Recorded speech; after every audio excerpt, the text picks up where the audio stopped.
And we're back with another edition of Lakers Fast Break Spotlight on Lakerholics weekend. Laker Tom is MIA this afternoon, morning, early evening, wherever you're getting your Lakers in whatever time zone you are in, and that's one of the beauties of being a Laker fan. We're a global conglomerate, much like Pepsi or or Microsoft. Albeit probably with less economic sway. Uh, but be that as it may, we're here to talk about the Emirates Cup victory game one of the Emirates Cup with the funky courts and all that jazz. And in general, how the Lakers are playing since what looked like a disastrous, or what felt like a disastrous road trip. But I have to say they've bounced back. And the best part about that win last night, for me personally, was that it came on the road. We're in the middle of an incredible streak of games from LeBron James, where he's averaging a triple-double. He's had a triple-double the last 4 games. He's playing some of the best basketball I can imagine a man his age playing. I don't know if he can keep it up all year. Probably. but if he can, he's going to be in the MVP race at 40 years old, which is absolutely crazy to even think about. Along with his teammate Anthony Davis, who's, I think back to leading the league in scoring. Maybe not after De'Aaron Fox's 60-point outburst. I don't know he's like 1 or 2 in the league in scoring right now. I think he's 1 now. He's back to 1 after that 40 the Greek Freak was the guy that was slightly ahead of him by. Yeah, they're both carrying their teams. Both Giannis and AD are carrying their respective teams. AD is doing a better job of it because the supporting cast is better. And I would even argue that the coach is better, because I've never been a big fan of Ubuntu Doc Rivers. But, it is what it is. And we're not going to talk about the Bucks much. But it's been great to watch the Lakers turn it around since the road trip. And I think where it's happened the most consistently is on cleaning up some of the things on defense and streamlining the rotation by putting D'Angelo Russell on the bench. We'll have El Rob here in a little bit. It won't just be Michael and I, although that would not be bad. But we'll have El Rob here in about 20 minutes. And as I said, Laker Tom's out. So Michael, your thoughts on game one of the Emirates Cup last night? Well, going into that game, it was a game that I was a little bit worried about, because the Spurs aren't pushovers anymore, and they're a young team. They've got a couple of vets to stabilize the youth, and they play extremely hard. And so, I was a little bit concerned, because they can beat anybody on any given night. They just, but they are young, and you saw the youth come through. Good and bad for them. I was really impressed with Max Christie. We had seen glimpses of him over the last couple of years, and that was those glimpses was why he got the contract he got. But he showed up big last night, especially on the defensive end. He showed up really, really big on the defensive end. Yeah. I'm just thinking, you know what? He had such high expectations. Just kind of wonder what kind of start he would have gotten if we started on the road instead of at home. because he was pressing. He was probably pressing. So we'll see. But for one game, he was great. My biggest takeaway is, Wemby. He's been crowned the face of the NBA going forward, and he may end up being that guy, but he's 7'4" and weighs 209 pounds. Yeah. I'm 6'4". I outweigh him by 20. Right. Max Christie is stronger than him. It was obvious that Max Christie was actually stronger than Wemby. Yeah. And so he has to get stronger. He has to put on some weight. Yeah. And you can't be shooting 14 3-point shots when you're a 33% shooder from 3. Listen, you don't have to talk to me. You won't have to convince me about the myth of the stretch 5. I couldn't agree with you more. I think that the Spurs will turn a corner offensively when they tell Wembanyama to play elbows in. Elbows in where AD is operating these days. And AD went through a similar phase, right? AD went through I'm this, frail, willy player, and I need to play 15 to 30 feet away from the basket to be the best version of myself, shooting these step back fadeaways. And these are all beautiful shots. They're fun to watch the guy shoot. They're really fun to watch the guy shoot when they go in. They're not quality shots. And if you listen, depending on what broadcast you listen to, I tend to always try to listen to the Spectrum broadcast. That's the one I listened to too. With Bill McDonald and Stu Lance. And Stu Lance in the fourth quarter, late third, early fourth, was harping on quality shots. He was like, or down the stretch of the fourth when the game was on the line, he was like, you just want to generate a quality shot. And a step back 20-foot I don't care, even for Steph Curry, with the game on the line, a step back 20-foot shooter shot as the first shot you take in the offense is not the quality shot. 5 seconds or less on the shot clock, the defense has pushed you out of what you're trying to do. Fine. That's a fine shot. Nobody's going to complain about that. With 17 seconds left on the clock and you barely run any action and you just launch a step back 2 or even 3 or whatever, wherever you shoot the shot from, it's a bad shot. I don't care who's shooting it. I don't care who's shooting it. So, yeah, and Wemby doesn't attack the rim either. I mean, no. Well, I think he's right. He gets dunks, set up dunks, off lobs, or he'll get putbacks. But actual aggression towards the rim, he didn't get to the free throw line, and he only averages 3.5 free throws a game. That's a problem. It is for a guy that size, he should be shooting close to double digits but from operating in the paint alone. But here's the thing. He can't, because of his lack of strength, because of his lack of a back pocket, he's not a post player. He's not he can't back Max Christie down. So he's not backing down. He's not backing down Joker or Embiid or AD or anybody in his size class. And his weight class is in the point guard range, right? Right. Those are bulky guards in the NBA, but they're all guards are around 200 pounds, and he's not much heavier. So he's got to, like you said, he's got to put on muscle. He's got to add some weight. And I think he really needs to look at some of the classic centers post moves and start using those further out because he's so tall. A step takes him to the rim. If he could develop a drop step of some kind, he could you should watch some Kareem film. Kareem, and who had a great drop step that nobody talks about was Shaquille O'Neal. Shaquille O'Neal had a devastating drop step because you couldn't push him off of it. He could just spin into you and move you with the move. He just moved you out of the way. Some would call it hooking. And sometimes it was a hook. The hook is actually when you put your arm out and sweep the guy. It's not when you move with your body. That's a legal move as I understand the interpretation of the rule. If Wemby could develop a drop step, I think he would be as close to unguardable as any player in the NBA because he can shoot, because he makes pretty good reads with the basketball when he makes a pass. He generally makes the right pass, bounce, not bounce, lob.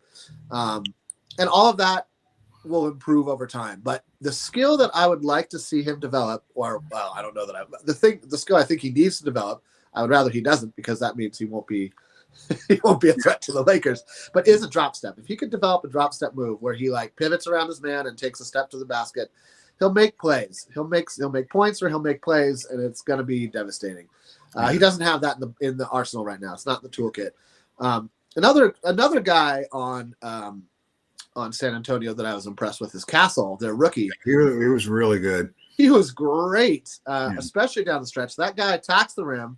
Like you say, they need Wembanyama in the paint. If he's not in the paint, finishing through contact, he's not going to get to the line. And if you're playing through a big man, unless it's Jokic, who is just some sort of freak of efficiency, you're not going to be playing fast and furious enough to keep up with the best teams. Cleveland is an example of a team that, with big men, still plays fast because they've bought into the pass. Yeah. They're not dribbling the ball. They're not watching somebody try to back their man down for 7 or 8 seconds. The ball is moving around the perimeter, across the court to the open man, and that guy is taking the shot. And it's a lot of fun to watch Cleveland play right now. I don't know if anybody watches Cleveland. Do yourself a favor. If you like watching fun, quick, crisp basketball, a hard thing to say, quick and crisp, right next to each other. I didn't think I was going to do it, but there it was. The Cavs are like the best, clearly the best team in basketball right now. Kenny Atkinson has gotten them to all buy into this idea that you can't defend faster than we can pass. And that's always been true. It's just that when you come up through AAU, when you come up being the best player on your college team, you develop a skill set of, I'm going to do this by myself. And that's what's pushed on the modern NBA player, is that you've got to have these ISO one-on-one, break your man down skills. You've got to have a crossover. You've got to get to the cup with or without a screen. And that's the concept of teamwork at this point. The Cavs are throwing it back to a different era of basketball where you just passed until the defense couldn't keep up and you generated an open shot because everybody knows where they're supposed to be. Everybody's moving to their spots and the pass gets there and you've got an open shot or you've got an open lane and you take the lane or you take the shot. The Lakers, not to the same extent, but they're doing a better job of that this year. They're better at that this year than last. You're absolutely right. I would like to, but so to that, I think that, everybody's like, oh, AD needs to take more threes. Wemby's going to average like 10 threes a game. I think it's a mistake. And I think you're probably in agreement. Like, I don't mind AD. Look, again, 5 seconds on the clock. It kicks the ball out to AD and he's at the 3-point line. You take the shot. You absolutely take the shot. Or if like the screener goes under the screen so far that he's standing there wide open at the 3-point line, you take the shot. But do I think we need to run plays to get AD 3-pointers? Absolutely not. I don't think that that's a recipe for success. I think it's a broken play or into shot clock play where AD should and is taking 3-pointers. And he wasn't doing that the last 2 years for whatever reason. He felt like his shot had abandoned him, or I don't know if his legs weren't right or his knee wasn't right or something was going on. He's taking those shots this year, and it's helping the Laker offense because you just don't want to be thinking. And I think that was the problem with Max Christie earlier, to your point. Max Christie looked like he was trying to work out an algebra problem on the court while he's playing basketball. And you're just not going to play your best basketball that way. Yeah. I think that you run 3-point shots for motion shooters. AD's not a motion shooter. No. He's a standstill, set up shooter, and so he needs his feet under him. And when he makes his threes, he's all by himself. When he misses his threes, he's challenged. Yeah, and so I have no problem with him taking those wide open threes when they're just there. Those are practice shots, right? And so those are fine. But yeah, we don't need him taking a bunch of threes. We really do. We have enough good 3-point shooters all around now, really. I mean, Austin's found his stroke. He's back over like 39% now. Rui's at 50%. D'Lo's came up on his as well. So, LeBron's over 40%. We have 3-point shooting. We have enough 3-point shooting, and I think we're running the right amount of plays for the 3-point shot. I think this Lakers team, because when you have a player like AD and a player like LeBron, they make their money at the rim. They make their money in the paint. They have shown themselves to be excellent paint and rim finishers. And the idea that we should kick AD out of the paint and stash him at the 3-point line and run a bunch of plays for him to get 3-point shots just sounds crazy to me. I mean, like I said, broken play. Huh? It is. It's crazy. Yeah, broken play, great. Take the 3. Open shot, take the 3. 4 seconds left on the clock, take the 3. Other than that, get your butt down in the paint and back your man down and score on him, because you're elite at that. You are elite, and it's unquestionable that you're elite at that. It's why you're generating free throws. He's close to double-digit free throws per game, I think, right now. Oh, we lost. El Rob was here, and then we lost El Rob. And that's just where it's at. So I don't know what's going on. I just noticed, Jamie, your name is now Gerald Glassford Jamie. Is it that what it is? Okay, let's. Hey, there he is. What's up, El Rob? Hey, what's up, Gerald Jamie? I'm changing it as we speak. Hey, Jamie. Hey, Michael. How you guys doing? Good. How are you doing today, man? I'm doing excellent. Did you get to watch the game yesterday? I absolutely did. For What sure. were your thoughts on the Emirates Cup Game 1-1 win? Emerald Cup. That is nice. Good win. Good win. Was not looking so well in the first quarter or at least the first 8 minutes or so. So yeah, no, it was good. Good to see Connect get a start and play very well. Yep. Good to see AD looking good. Said he felt great. So yeah, no. Anytime you can get a road win, it's good. And San Antonio have been playing good ball, so they have been winning some games. So we were talking about Wembanyama needing to add about 20 pounds of muscle. What are your thoughts on Victor Wembanyama? Yeah, he's man. It's you better get him now because once he does add a little weight and figure out, hey, I can make a living in this paint and make it a lot easier and make my team a lot better, then it's gonna be scary. So I agree. Yeah, he needs some muscle because those guys, Christie and those guys getting into his leg. Christie is stronger than him. Yeah, that is not good. So stronger than him right now. Right now. Right. But I think you're right, Rob. I think that's a good observation. What is he, 19, 20 years old, 20. 21? He's 20. No, 20, yeah. Yeah, so this is what, that's, not even legal age drinking here in good old USA, so most states. And so the Wembanyama era is coming. I think it's still a good 4 or 5 years out. If it's anybody's era right now, I think it's probably Anthony Edwards, I guess. Although Jaylen Brown, the Brown Tatum connection probably would take umbrage to that. Yeah. I mean, Joker is still the best player in the league. So. Yeah, but you know what? It's hard to market a guy who doesn't want to be marketed. That is true. Do you know what I mean? Like, he's doing everything in his power to absolutely not be the face of the NBA, I feel like. Yeah. He's like the Greg Popovich of players where he's like, yeah, I'm doing this interview and like whatever, but after this, I don't really want to talk to you anymore. Yeah. You know what I mean? Like when the season ends, he goes home to his horse farm. You don't see him. He did his weird hotels.com commercial with the rookie last year. And, that was kind of funny with the horse and all that. But like, he doesn't want to be the face of the league. Well, then that would be. I mean, Anthony Edwards enjoys the spotlight. That's what I'm saying. Anthony Edwards happy to be the face of the league. Yeah, I don't think it's been a camera that he hasn't liked. So, and he's got the personality. So, agreed. Yeah. So no. Speaking of Anthony Edwards, I thought we was about to give you some songs, and you was gonna go ahead and give us a little James Taylor, a little Fire and Rain. That's right. I was doing some writing before we hopped on, so just a lot going on in the old Sweet household. So when things get dour, I usually turn to a creative outlet to let it out, as opposed to I think a lot of problems people have are that they bottle their emotions up too much. And I'm not saying like we all have to sit down and like group therapy or whatever and like let it all out, but like there has to be an outlet of some sort for your woes. And so don't hold them in. Write a story, sing a song, write a poem, go to group therapy, whatever you need to do. Take care of yourself, though. Take care of yourself and your. That is some sage advice.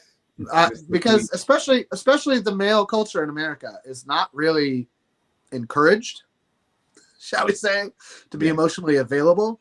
Yeah. And that can be a problem for a lot of us. So let's see.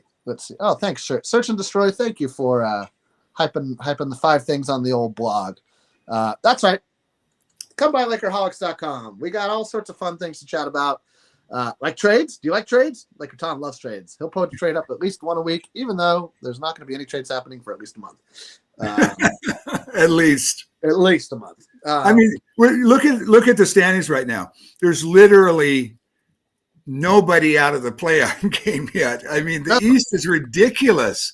They have 3 winning teams in the East. Half the East looks like they're already out of the playoffs. They're all going for Cooper Flag. But they're all in the play-in game because they're all losing. As bad as Philly has started, they're still in it, right? They still have time to figure that out.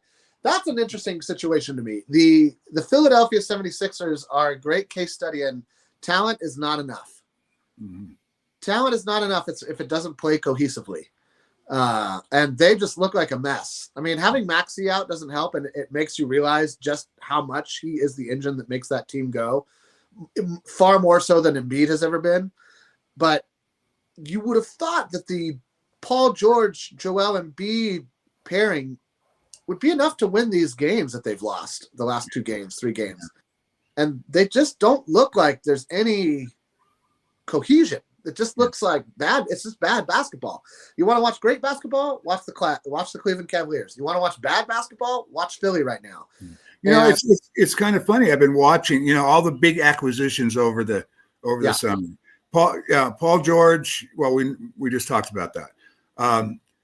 The Minnesota New York trade. They're both worse than they were last year. Did not work for them. The big Klay Thompson acquisition for Dallas, they're losing. I mean, he's averaging 14 on 13 shots a game. I am so glad we didn't trade for him. Yeah, but what they did was they gave up, to make room for him, they gave up their best perimeter defender, who's helping the Clippers stay afloat. You know, and Jones Jr. He's helping them stay afloat with his defense. So even DeRozan in Sacramento, they're 7-6. So all of these big summer acquisitions so far has not really paid off for anybody, you know. I mean, the Knicks not only, they also picked up they lost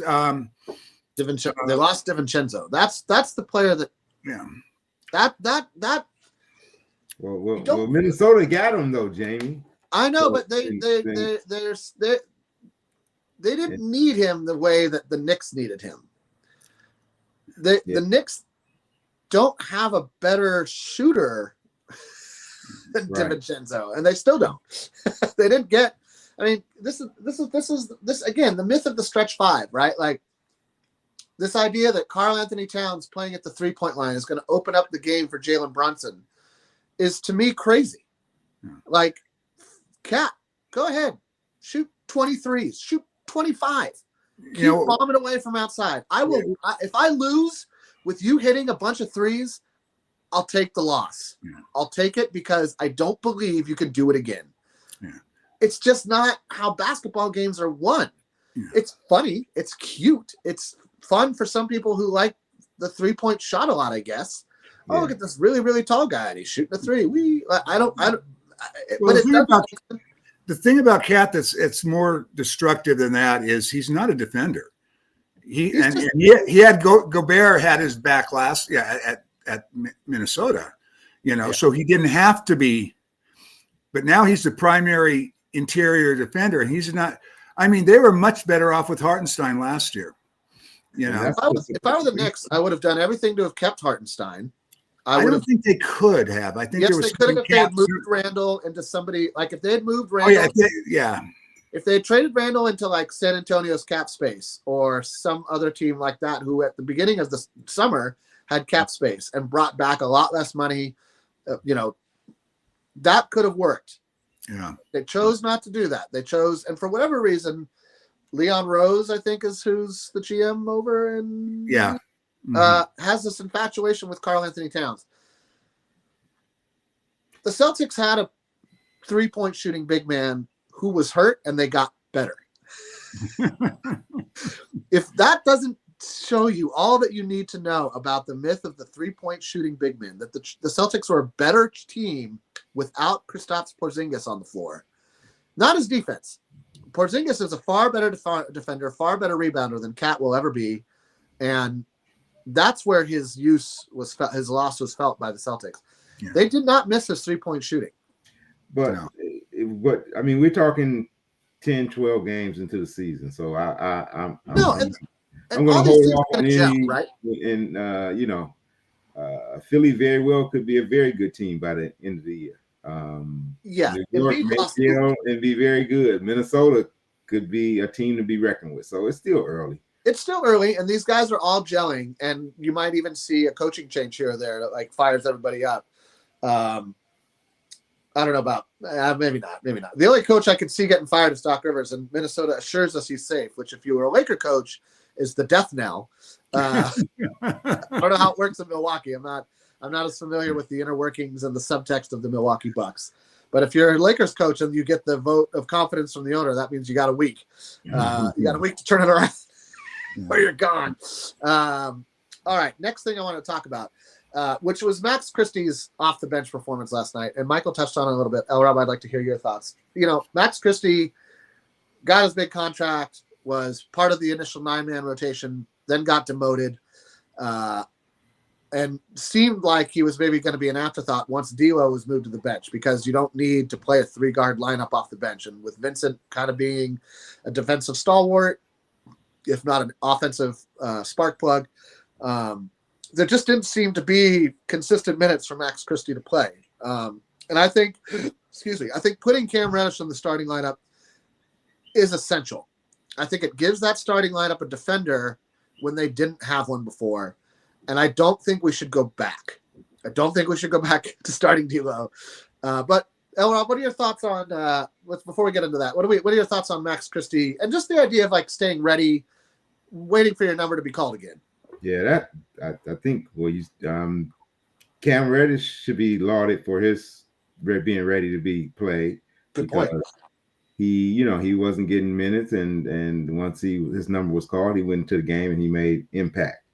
And he's been in the lineup ever since. So, but yeah, I think Max getting that money, man. He just, he was like you said, he was playing too stressed. He didn't seem like he was comfortable on the court.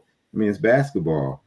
He seemed like he was trying to make something happen every time he got the ball, as if I got to prove it. I got to go in and finish at the rim, and just play your game, Max. To me, his strengths have always been. He's a better defender than he is an offensive player. Yeah. And he's a very smart defender. So offense, I think he's always believed he was better than he is. And he tries to shoot himself into having confidence. And to me, that's not his strength. It's like, dude, if you open and they give it to you, shoot it. I mean, he's got great form and it looks like it go in, but his shooting percentage never, equals is how pretty his shot or how good his shot looks. But it was good to see him drive yesterday and not try to make a play for himself. Drive the ball and kick it for somebody else. Yeah. And don't, as soon as you get in the game, feel like you have to score. Get a feel for the game, play some defense, make some solid plays, and then, score. And you go to the rim, get you a tip in, and yeah, he played very good. So happy for him. He's great off the ball, in my opinion. He's one of the better Lakers off the ball.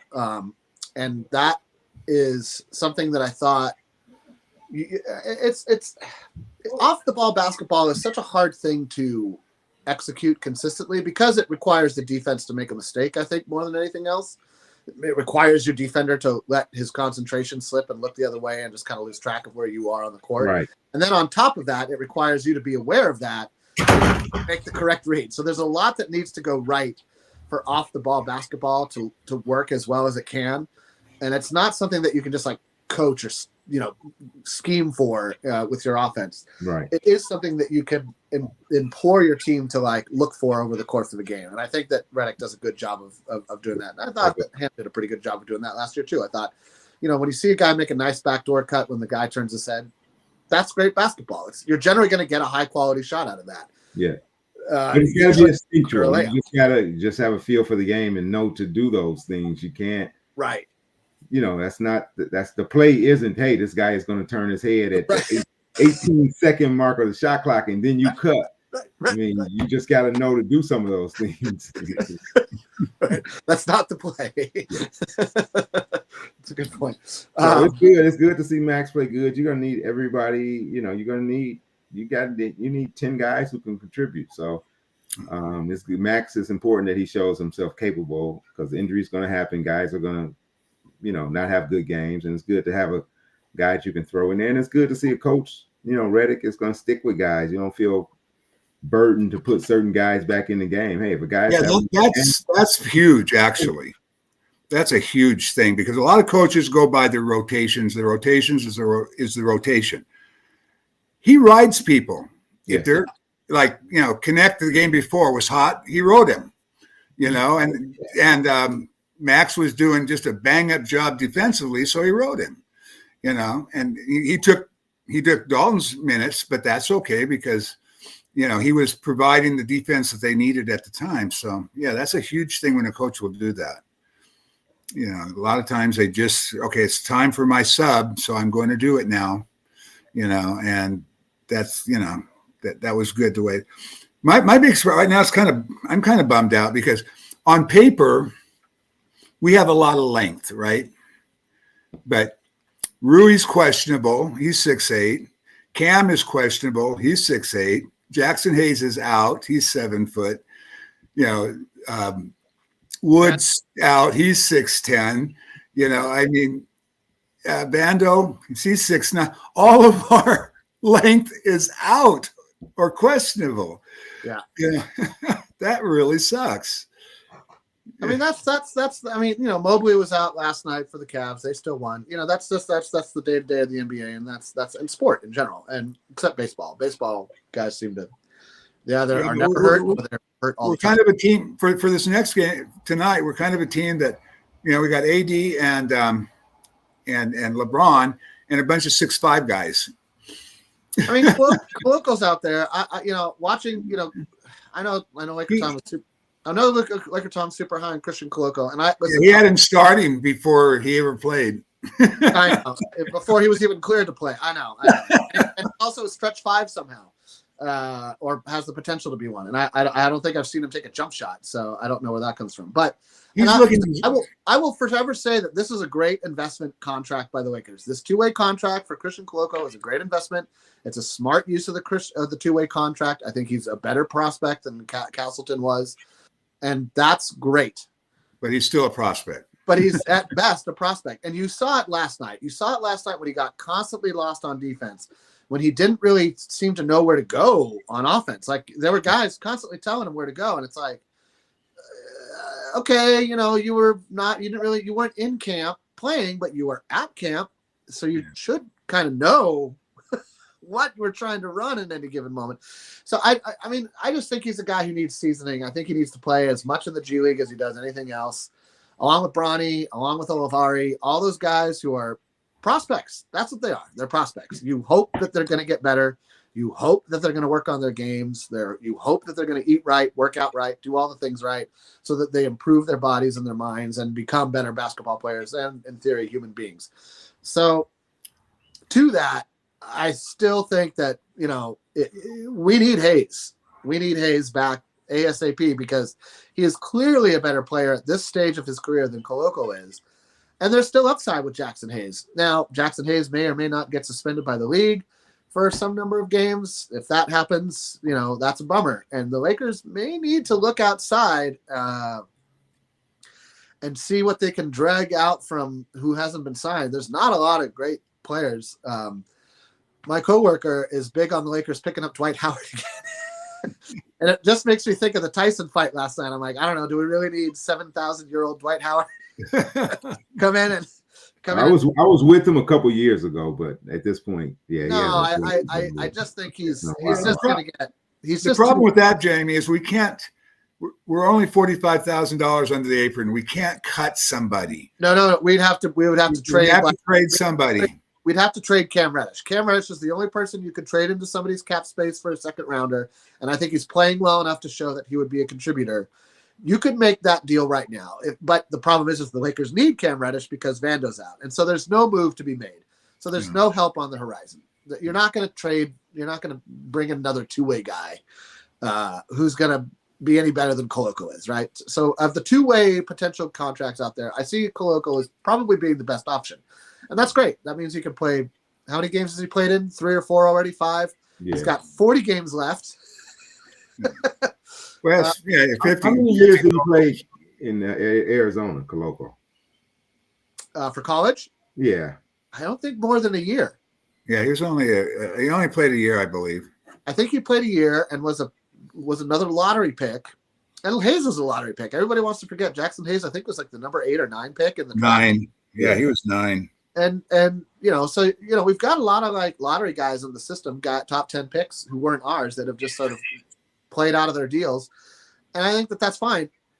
The thing is like they're available for a reason. If a team doesn't re-sign you to your rookie contract or re-up your rookie contract, there's a reason for that, and that's Yep. that they're eyeing somebody who's better, and that's not like, oh man, we just can't figure out how to keep this guy. It's that, well, this guy isn't as good as we thought.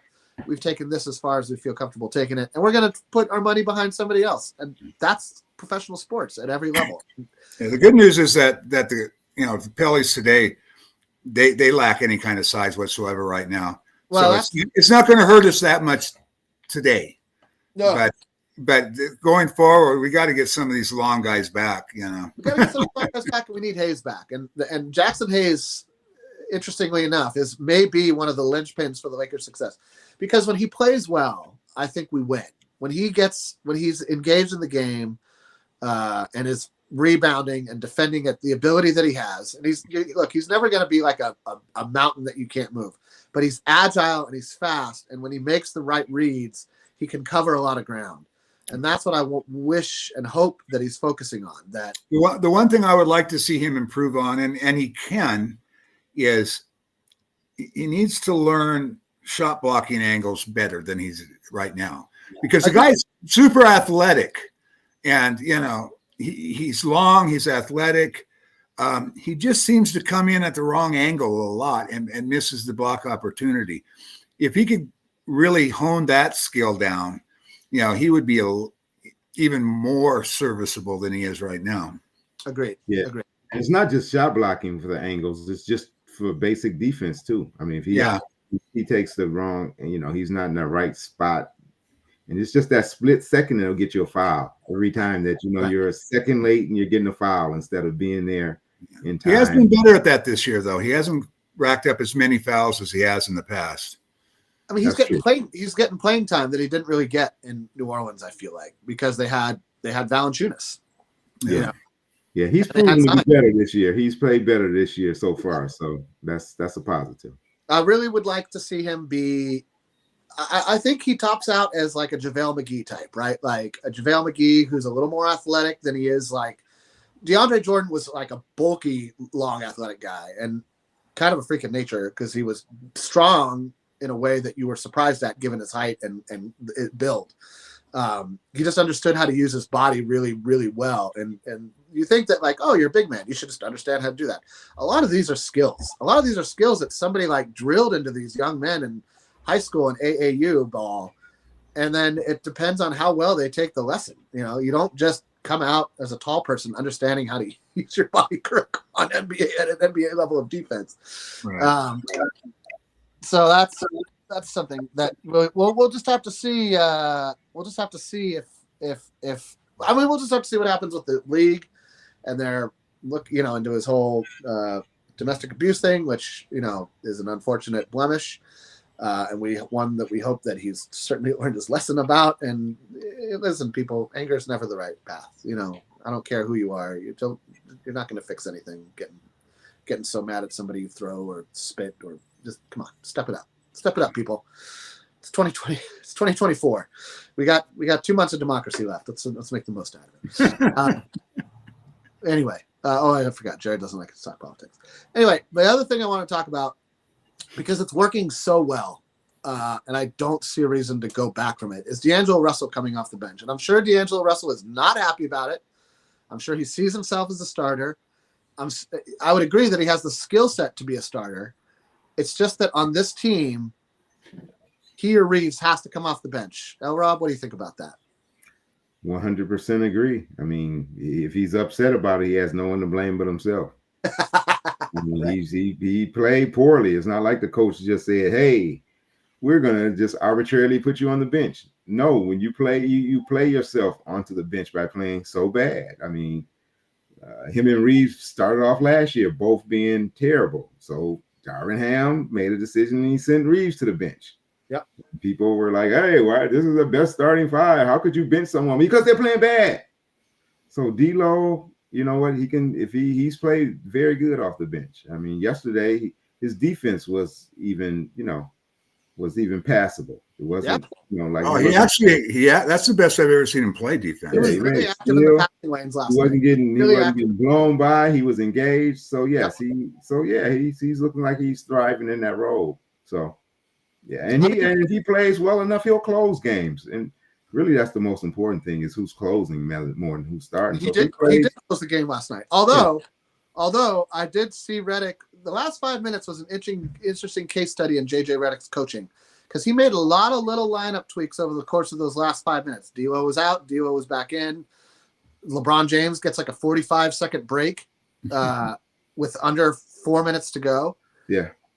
To like make sure he's fresh for the last 2 minutes. And there's the back-to-back timeouts. Timeout, one play, timeout. They took a timeout. He took a timeout. Like, let's get some rest. Let's get fresh. And I think that those I still have problems with our transition defense. I have problems with our defense in general. I have to say, overall, I am pleased with how JJ Redick is coaching the team so far.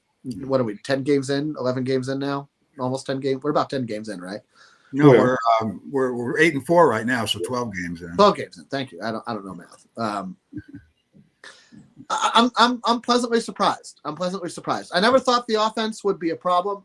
I like how it's evolved though. Like I appreciate this style of basketball very much, where it's pass focused and not ISO focused. I appreciate that he has made the annual, AD is going to be taking the torch, blah, blah, blah. He didn't even say anything about that. He just is like, he's going to be the hub. We're going to function out of AD on the post, and that's what they're doing. Getting back to D'Lo for a second, and this coaching move, it wasn't even that he was playing bad. It was just that he didn't have a role. I mean, there was maybe that's why he was playing bad. The bench was playing bad. Yeah, there was but there was Austin and D'Lo are kind of redundant, right? And then you had to throw in, LeBron as well. Since D'Lo's went to the bench, this is when LeBron started picking up all these assists, because now he's the second. He was the third guy with the ball. Now he's the second guy with the ball, and on the second unit, D'Lo is now running the show, or second with LeBron. Yeah. So he's got a role now, much more bigger role than he had as a starter, and I think that's why it's working. I agree, and I think that Reeves is on a team with LeBron and AD. Like, you don't need a Tyrese point guard. You don't need a true point guard. You don't need a Tyrese Maxey era style point guard. It would almost be redundant. And I always felt the same way when people are like, "Oh, we got to pair Kobe Bryant with a great point guard." Why? Yeah. We won a championship with two shooting guards starting. We had Steve Nash as a point guard, and Kobe turned him into a corner spot-up shooter. That was Steve Nash's role on the Lakers. Now, part of it was that Steve Nash was breaking down physically, but it was also that Kobe knew, like, bro, I'm better than you. I can do everything you can do already, and I don't need you to set me up. I'm not some lumbering big man who's like, where are my shots going to come from? I know where my shots are coming from. I know where I'm going to score, and I don't need you to pass me the ball. And so on a team like that, with a player like that, you don't need a great point guard. You need a great defensive point guard, and that's why I think we picked up Gabe Vincent. And I think that's why Derek Fisher had the career that he had next to Kobe Bryant, was because he was able to be the best version of himself, which was catch and shoot three-point shooter, drive when the lane is there, and play great defense. Yeah. That's it. Yeah. That's all you need. That's with Gabe Vincent. Even on the second unit, he's a secondary ball handler. He's not running the show. He's there to play defense. Yeah. He's there to play defense. When we won the championship, we had Danny Green and KCP starting guards. No point guard at all, because we had LeBron running the show. And so LeBron's older now, and it's good to have at least somebody to share the primary playmaking duty. So that you got Austin that can do that. Yeah. So it works for all the way around. I think it was a great move, and I even question whether D'Lo's really that upset about it. He seems to be playing a lot freer than he did before the move. So yeah, here's the thing: he's got a contract. He's in a contract year, though. So. Yeah, exactly. That's what I was going to say. Elmer. Yeah, he understands that, like, any pouting, any static he generates is just going to come back to haunt him in a couple of months, and that he's got to put on a happy face. He's got to be pro whatever the coach does, and he's got to just keep playing the best he can. And I'm sure that it's everybody in his life telling him that, his agent telling him that, and I'm sure he's not happy about it. I mean, I understand he's putting on a happy face, but you don't get to this level without an incredible amount of personal pride and self-confidence. You just don't.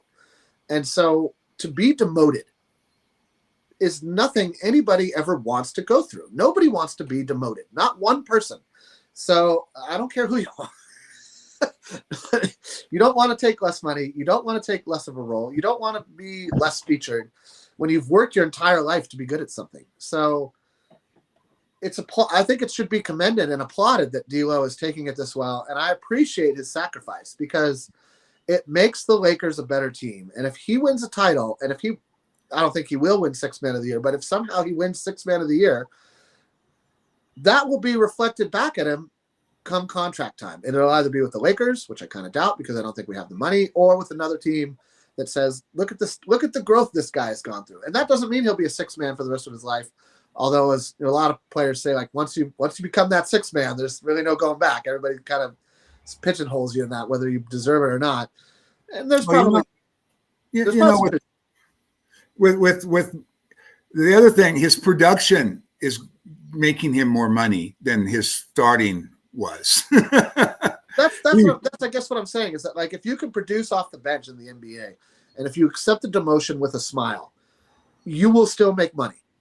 There are plenty of six men who make plenty of money, who are going to go into the NBA Hall of Fame, who are regarded as some of the best players to have ever played the game. Michael Cooper, Jordan Crawford, Sweet Lou, like Manu Ginobili. Ginobili was legendary in the six-man role. Great teams need a great six-man, and that's just how it is. It's just the way the game is played. And so, like I said, I commend and applaud D'Angelo Russell for taking this demotion in stride. I kind of don't see it as a demotion. Like it's like a lateral. Like, yeah, you want to start, but like Rob said, who's finishing? If you're on the court in closing moments, that means the coach trusts you. That means you have value. It means you're important. And it's a little less. I think having Cam Reddish in the starting lineup helps set more of a defensive tone, and allows Cam Reddish to feature himself, like to be the best version of Cam. I don't think Cam's a great off the bench player. I think he's a better starter. I think that if you can put him on the other team's, best slasher, you're going to help yourself win basketball games. And I think that that's what the starting lineup was needed, and D'Lo or Reeves was what the bench needed in order to really jam on and play well. All right, so we got a game today. Seems like everybody's going to play. We've got 27 questionable players, but that's fine. Everybody's questionable in the NBA until game time. And then they play. What are your thoughts on today's game? Well, this is a game we should win without much difficulty. However, I've watched the NBA a lot, many, many, many years, and a team that is decimated by injury, sometimes they're like a wounded animal cornered in a corner, and they fight like hell. You've got guys that never get an opportunity to play that are playing, and they're going to give it 150%. So these kind of games can be a trap game. We got to be on our toes. We can't let anybody become a star. Let BI get his and then stop everybody else, and just take care of business, because these guys are NBA players and they're not going to just lay down for you because they got a bunch of hurt players. So it's I think they'll win, but they got to be careful. Rob? Yep, I would agree with what Michael said. You should win these games. I'm sure the Lakers are going to be favored by 5 or 4 or 5 points or whatever, which is no small feat, being on the road and being as poorly as the Lakers have played on the road. So, but yeah, when the team is missing 3 of their key guys, there's no reason you should go in there and lose to them with LeBron and AD playing. So, AD is always a tough matchup for those guys. So, he always plays well going back to New Orleans. So should be a solid Laker win, and you need to bank all of these wins. because you don't never know when something comes up where you may be in a rough patch, and so you don't want to be hovering around 500. You don't want to. Lakers had a pretty favorable schedule after the couple games against Phoenix earlier in the year, so they need to make hay while they can in this part of the schedule. Yeah, that was one of the bummers about the road trip. Was I felt like there were probably 2 games on that road trip. I thought we could have won the Phoenix game, gave it away, and I thought we should have played better against Detroit than we showed up. Than we did. And those 2. There's always like, between 5 and 10 games at the end of the season. Everybody's like, oh, well, it's just another W or L in the column. And I'm like, nah, dude, I remember those games. I remember those games that we dropped that we should have won. And you look at like how many games out from a spot that you really want to be in the standings.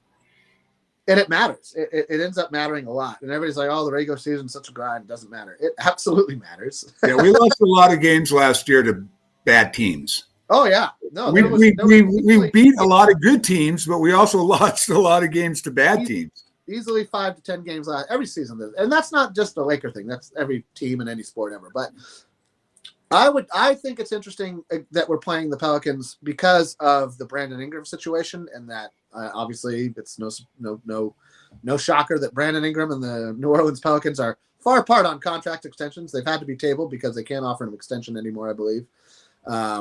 And as a result, he's probably going to be an unrestricted free agent if he stays a Pelican. Well, he'll be an unrestricted free agent one way or the other. Whether he's a Pelican or not at that time, I guess remains to be seen.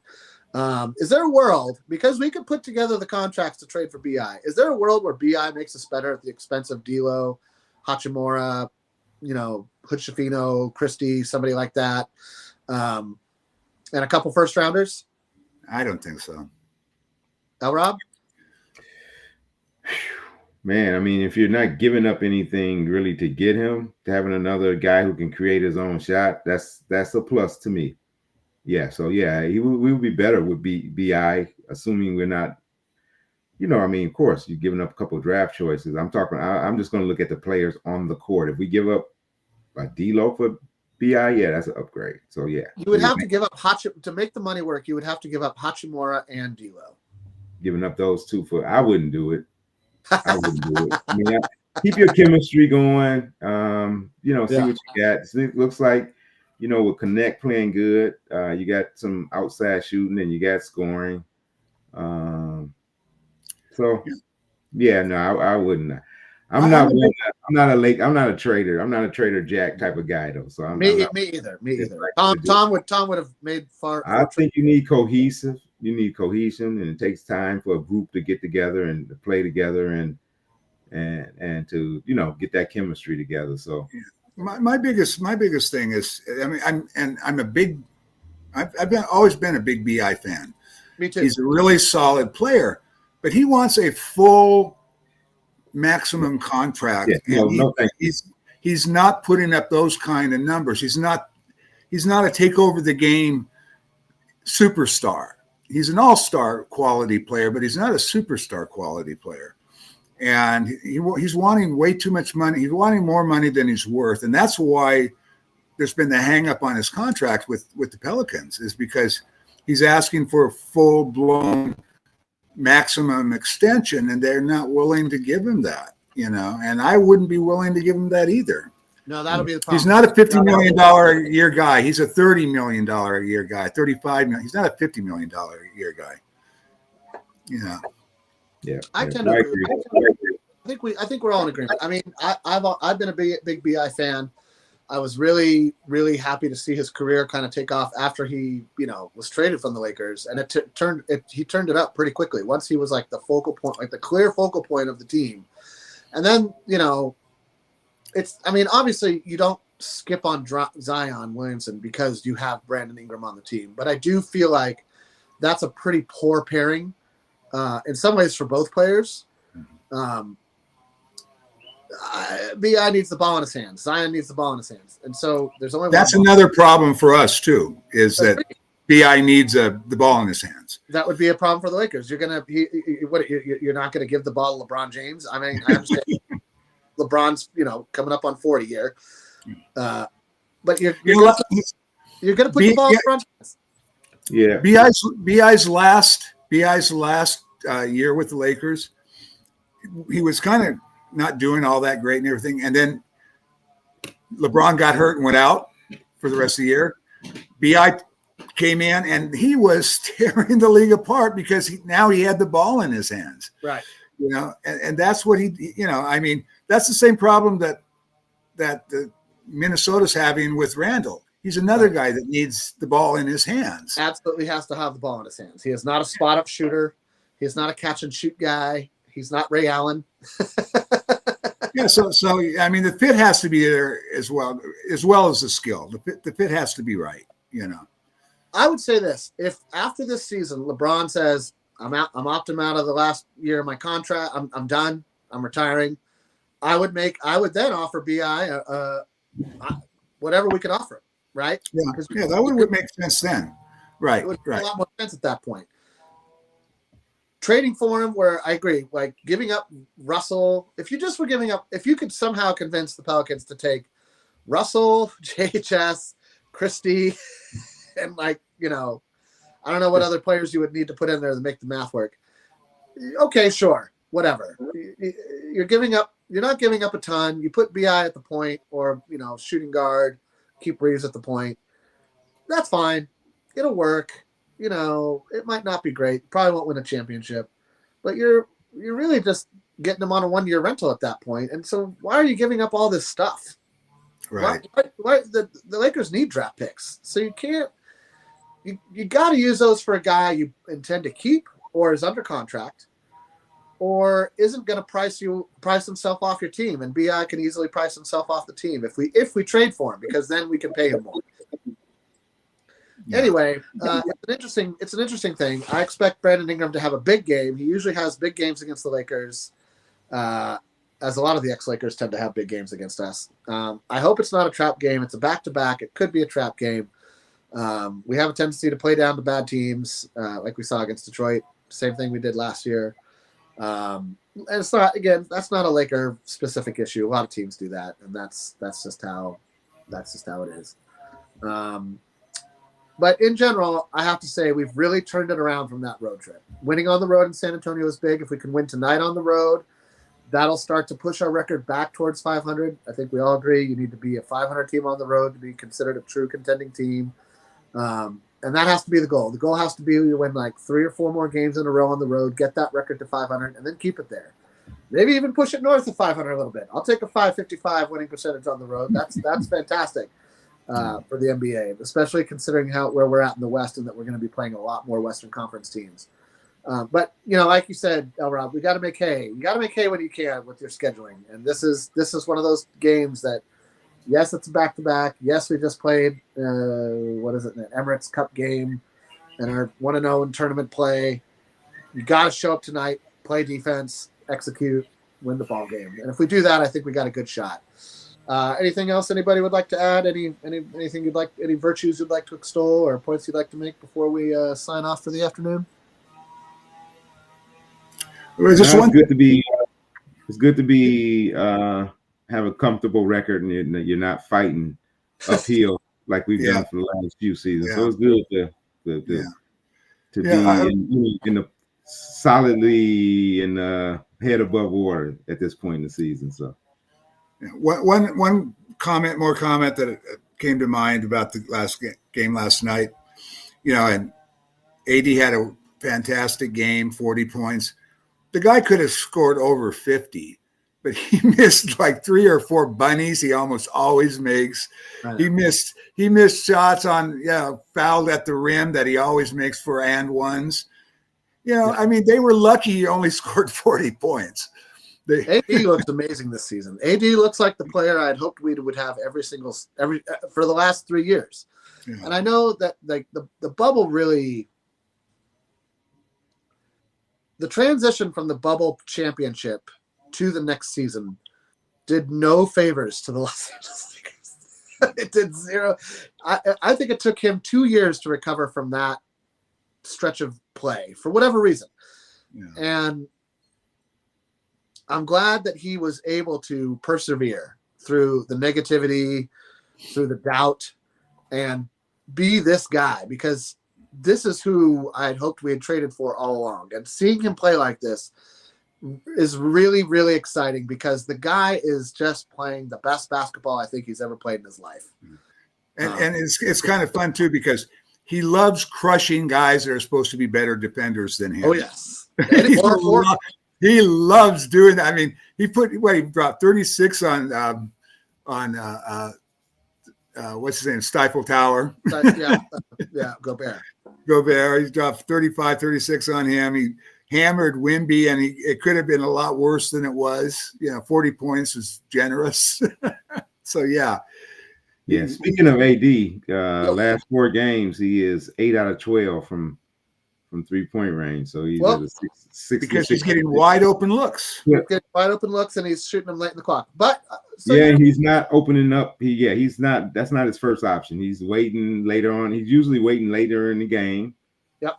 Take those shots, and he's knocking them down. So I love it. I love this version of AD, the 3-point shooter. As Rob, you might not have heard, or maybe we talked about it, I can't remember.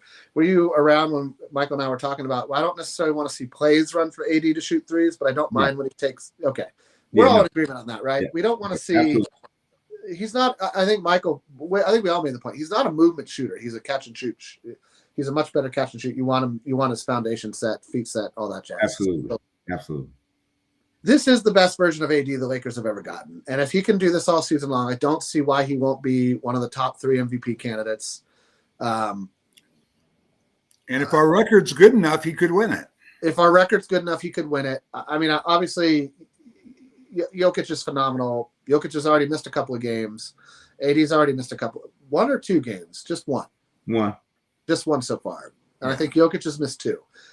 So,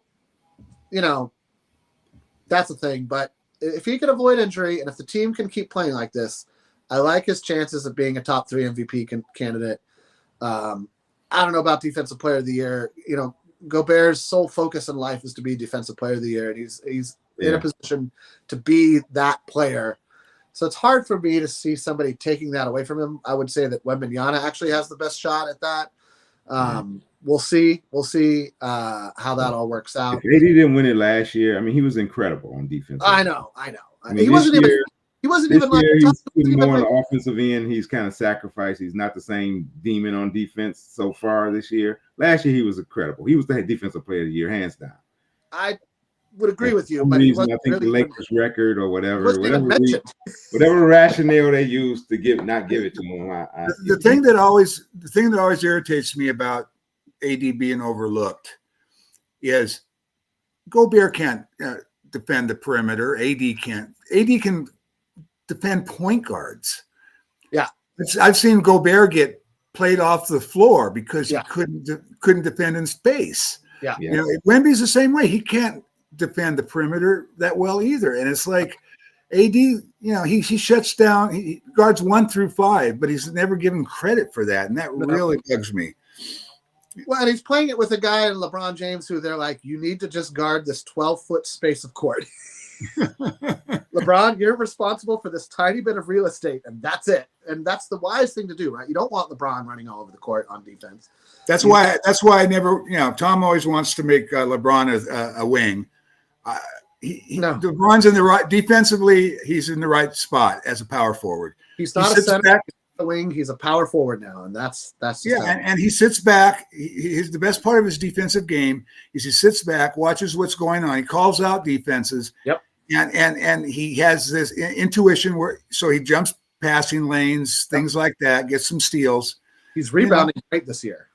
Yeah, and rebounding is up as well. So he's in the right spot. Yeah, I agree. Real quick, we kind of talked about this. Somebody posed a question: is BI worth a max contract? I don't think anybody here thinks BI is worth max money. No. Having said that, I think there's a good 20% of the contracts that have been given to players that are not deserving, maybe more. There's only like 5 guys that I think deserve it. It seems like you give it to anybody who's averages 20 points on 45% shooting with some other ancillary stats there that support your case for making max money. Part of that's the NBA cap structure. Part of that is just the way contracts are structured in the NBA. If you make an all rookie team, if you make an all NBA team, you vault yourself into another, tier of earning. Whether it's all deserved or not is sort of beside the point. I don't think in terms of like building out a competitive roster, unless you're building a roster around Brandon Ingram, it doesn't make sense to give him max money. Yeah. And I don't think you can build a title-winning team around Brandon Ingram. I think he's a great player. I think he's a great second option on any team, especially one who's and is maybe not a point guard. He'd be the third option here. He would be, at best, he's a third option on the Lakers, right? Yeah. You might even have an argument that Reeves is a better third option than BI is because of his ability to get to the rim. One thing that I think that the new CBA has done, and I've seen it a little bit so far, and it'll be interesting going forward. These young players with high potential but haven't really blossomed to that potential yet are going to stop getting those maximum rookie extensions. They used to give those out on potential alone, and I don't think you're going to see it as much. We'll see. That's interesting because I feel like there's two schools of thought there. One is, has he earned it? Probably not. The other is, but will he? And if he does, and he does it on another team, I'm going to get fired. Yeah, and it's your property, and if you lose that person, that's a tough one. I know the Pistons just kind of went because the Lakers are a great case study of we let guys go and we're not getting equitable return back. Yeah. We let Scottie Pippen Jr. go for nothing. We let Jay Huff go for nothing. We let Randall go for nothing. We have not gotten equitable return back on a lot of those guys that walked out the door. Yeah. And so, especially for a team like the Lakers that is short on draft picks, you can't really keep missing on those guys. Oh, you know what? One other point that brings it up. I think the Lakers might have had another fine now in Quincy. Dropped 33 yesterday. In the he looks great. And there were people who were claiming, I think Tom was chief among them, claiming, wanted to see Olivari get Max Christie's minutes. Listen, I'm sure he'll get some playing time at the NBA level. I really think all three of those guys, Koloko, Olivari, and Bronny, they just need to dominate the G League. Just focus on excelling at the G League level, work on your game, work on your body, get yourself right. Put yourself in the best possible position to succeed when it's your time at the NBA level. Injuries or circumstances may dictate that Olivari comes up early. If that's not the case, you have to give Max. You gave him the money. You have to give him the chance. You can't give him the money and be like 10 games in, pull the plug and be like, this guy's garbage. It doesn't make sense to me. It doesn't make any sense to me at all because then why did you give him the money? That means Rob Pelinka is the worst GM in the well. At least the one thing that with Quincy though, right now he's probably better than Bronny, better than Hood, and better than Lewis right now. He's probably better than all three of those guys. He's better than Cam Reddish for sure. But that's not my point. My point is that he won't be that player on this team. He won't be playing 35 minutes a game, taking 15, 20 shots. He's gonna have to fit. So that's what I'm saying. My point is, it's not that I don't think he's good. It's that this team doesn't need him the way he's good yet. And if he can't or isn't as good in a much more defined and confined role, then it's better for all parties involved if he continues to excel at the G League level. We have him under contract. We can promote him from a two-way if we lose some guys. He would be my first choice to promote off of two-way, not Koloko. Some may disagree, and that's fine.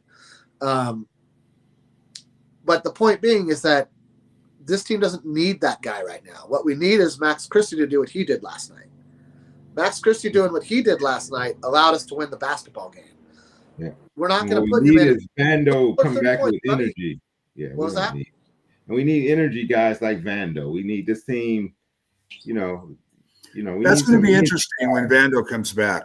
See what happens. We need defense and energy. I'm not worried about guys scoring or guys that bring that's primary skill is I need the ball and I can score.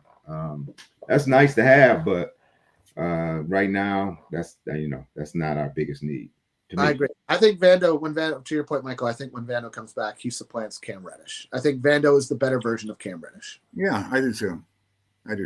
I hope that he is still after multiple foot injuries and surgeries. So that's something that remains to be seen. He's not even cleared to he's not even playing contact yet. So he seems like he's a month away at best at every point that I ever hear any update. And well, there's been, this is the thing about it. I wonder about the Lakers, if they hide players' injuries from us or if they just have a totally incompetent medical staff. I think probably a little bit of both. Because we never, it's always 2 weeks away, 1 week away. Oh, it's going to be it's like, well, what's wrong with the guy? Is he going to play or not? Jared Coolidge asked Quincy better than Gabe Vincent. Again, for what you're asking of Quincy Oliveri, I think Gabe Vincent is the better player right now. And that's on the defensive end.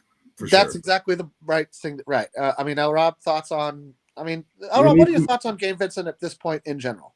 We need somebody like Gabe Vincent, who's a smart player, who's going to defend the ball, who's going to bring hustle, who doesn't need the ball.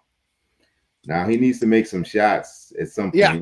He did make a couple last game, but that's not why that's if his main benefit is I'm on the ball defender and I'm going to defend guys and I'm going to play smart. So I haven't seen Q play enough to have any idea. Only thing I can see is the box scores. He scores so many points. Just being a rookie player, I'm going to assume that Gabe's got a lot more savviness to his game. Agreed. And he's gotten a lot more equity with referees where he can get away with. I've seen Gabe Vincent get away with stuff that Christie's going to get called fouls for. Right. So I can't imagine what Q would definitely be on the bench if he tried to defend somebody like Gabe does. Yeah, Gabe gets in it. Gabe gets up in it. I like how Gabe defends. The thing about with the Lakers is everybody's always wanting to give us. They want us to trade for offensive players. They want to bring more off. We can score the ball. We're one of the best offenses. We're in the top 5, I think, scoring. Okay, right now we're a top 5 offense in the NBA. We are a bottom 3rd defense, and that exactly. Why does everybody want us to trade for more offense? It's crazy. Nobody wants grit. Everybody wants flash. That's why nobody wants grit. Everybody wants flash, and that's America, people. So I'm not going to shy away from it. I'm not too afraid of anybody disagreeing with me. It's fine. Go ahead, disagree. See if I care. I don't, by the way. Michael, you've been a big fan of Gabe Vincent. You've been a big proponent of him. I've been off and on, just because I haven't seen him. Last season was such a disappointment. He didn't really play till the end, and when he did finally start playing, it was not overwhelming on either end. Granted, he was knocking off rust and trying to get acclimated to what we were doing during the playoffs on the floor, so not an ideal situation for him. Came into this season a lot healthier. As we've all noticed, his shot isn't there yet, especially his 3-point shot. What he did last night that I liked was he took it to the hole a little more, and I think too few players do that when they're struggling with their outside shot. And good coaches will say, man, just go get a layup. Just watch that ball go through the net one time. You're going to feel better. Then shoot a shot. But you've been a big supporter of Gabe Vincent, and I think Rob's point about his defense being absolutely essential for this team is valid. Is there anything else you'd like to add to that pile of compliments? Well, actually, with Gabe, first of all, let's not forget, he didn't get signed because of his offense. Right. Okay. That was not the reason we signed him. He had complementary offense, but I don't even think he's averaged more than 10 points a game in any season he's played. He's not an offensive-minded guy, and he's not even a floor general type. He's there because he can clamp down on, and not only point guards, even though he's not tall, he can guard guys that are 6'5", 6'6", 6'7". Yeah. He gets into their body, and Tell Rob's point. There's the way he plays defense. Some guys wouldn't be able to get away with that because he is up in it. He's up in the jersey, man. He is not giving you any space at all. You know how Max Christie was getting into Wemby's legs? Yeah. I'm sure he learned that from Gabe Vincent because Gabe Vincent does that all the time. Yeah. He'll get into these bigger players' legs, take away their jumping ability, you know. and so yeah, I mean,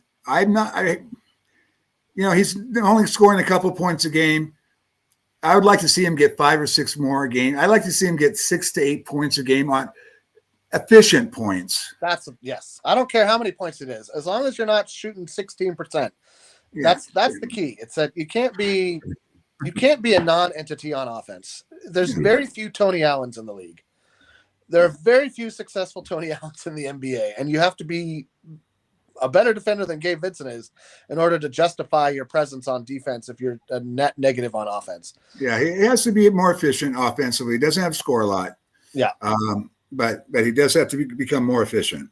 Yeah, just make those open threes. You're going to get open threes. Don't worry about it. Just keep shooting them. They're going to start going in. The law of averages will hopefully. Last night, he had a couple. The first one, he hesitated, missed. Yep. Second one, he just threw it up, made it. Yeah, well, and I think I remember after that first one, I want to say it was D'Lo. Somebody got on him a little bit, walking to the sideline. Somebody was like, "Come on, man, you got to just shoot it. Like, stop thinking." Thinking is the worst thing that a shooter can do. Both Gabe Vincent and Max Christie have started the season thinking way too much, and I hope that they stop. Yeah. Just on the basketball court. Think all the time. It's a Zen thing. Don't think, just do. That's right. That's right. All right. Before we head out, anything else anybody wants to add? Or no. All right. Well, I'd like to thank Rob and Michael H. for joining me this afternoon or morning or evening, wherever you have. Morning here. That's right. That's right. Morning in Hawaii. Still technically. Oh no, we're into the afternoon here in good old California, and we're definitely in the afternoon in Michigan. Oh yeah, it'll be turning night in a few hours here. It'll be dark in an hour and a half. Let's hope the Lakers pull another one out. A nice little road winning streak would be a great way to finish off this week. And here's hoping they have it in them. Thanks, and thanks for Laker Tom for Lakerholics.com. Come on by Lakerholics.com. We're blathering and blabbing away, and you can too. Thanks Xbox Game Pass for the compliment, and thanks to our chat in general for being incredible and amazing. Please subscribe, like, rate, rank, vote, all the things that help boost the channel and make it more viable. And to that, thank you, Jared Glossford, for hosting us. So everybody have a great afternoon and go Lakers. Aloha. See you guys.